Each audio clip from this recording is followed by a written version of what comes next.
大家細心留意翻呢一張咧，我哋係講緊1978年嘅係胭脂紅嚟㗎。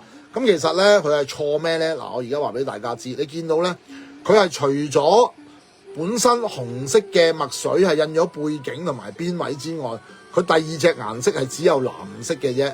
咁除咗紅同藍之外咧，佢係咩咧？其他嘅顏色係一概欠奉㗎嚇。例如係咩顏色啊？你冇比較冇傷害喎，就咁睇唔到喎。當然我哋係唔會冇比較啦。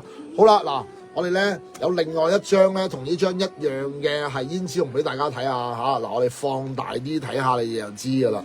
咁我除咗藍色之外咧，我呢個頂部啊，即係八角形圖案頂部呢個半圓咧，你見到咧有係綠色啦、紫色啦、黃色啊呢一粒粒嘅花啦，係咪啊？你見到啦。我哋先講呢個部分先啦。好啦，我哋錯睇呢一張有冇啊？係咪 miss 咗啊？冇晒呢顏色啊？係咪啊？只有藍色嘅咋佢。OK。